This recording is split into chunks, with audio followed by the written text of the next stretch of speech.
Guru Nanak was traveling by foot, walking from village to village, offering his teachings to people. A very compassionate and courageous man, both ways, and quite… we like him because he's not one of those all the time smiling, gentle saints. He knows when to be hard, when to be soft. Real thing.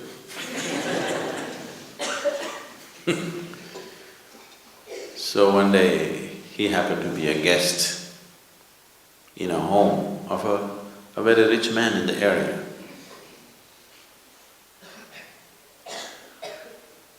So when he was a guest in this house for a few days. When he is leaving,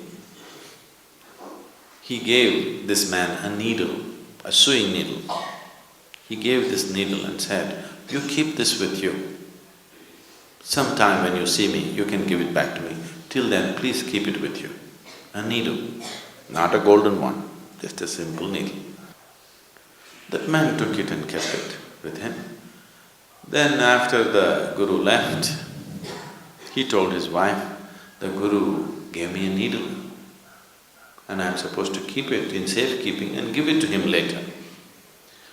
The wife, who was little wiser than him, usually they think they are, said, "You fool, why did you take a needle from a Guru? If you take something from a man like him, and suppose he's an old man and if he dies and you don't get to give back this needle, what will you do? You will be in debt forever. Taking a needle from a Guru, why did you take it? You should not receive anything from a man like him. What we offer is fine, never take anything from a man like him. And if he dies and goes away, you can't carry this needle to heaven and give it there. It is not possible to take the needle to heaven and return it there. So you will be in debt forever and ever and ever, and you will not be able to wash off that one karma, and it may mean 1,000 lifetimes. This is not a good thing. Just somehow find him and return it to him immediately." So the man started trekking behind the Guru. The Guru walks fast. But slowly, after a couple of months, the man caught up as to where he is. And then he said, "Oh my Guru, I don't want to carry this needle with me because just in case you're an old man, if you die, and I will be left in debt forever. And I know I cannot carry this needle to heaven and return it to you there." So, Guru Nanak said, "So you know that you can't carry this needle to heaven.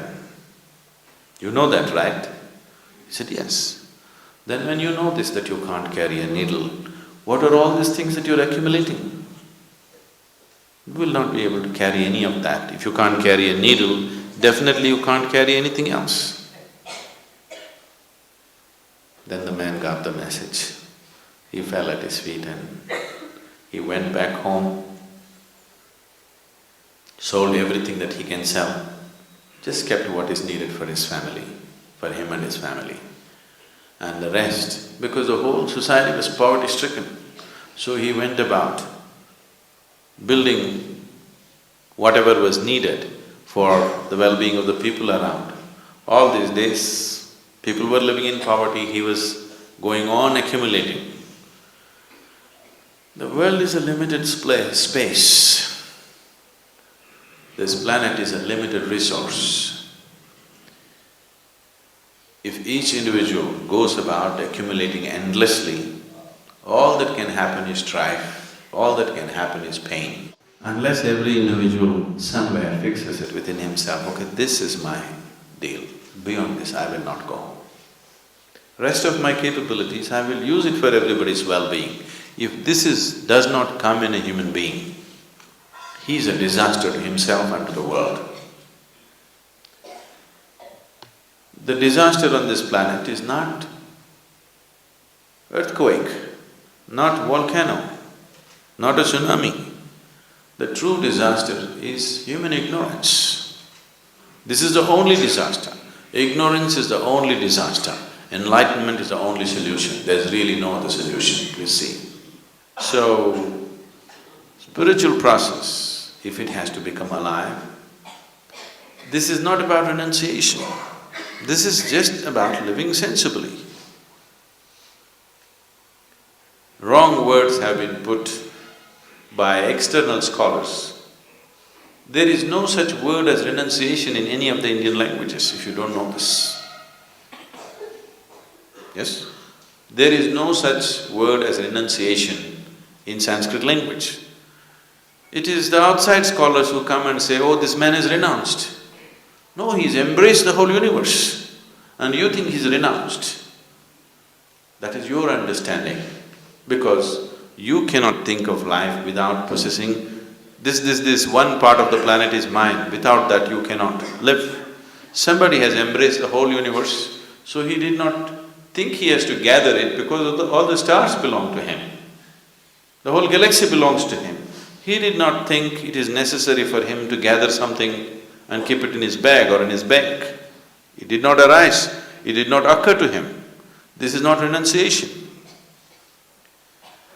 So understanding life from an inner perspective, not from an objective sense, because objectively whatever you perceive is only good enough for survival. You need a subjective perception of life.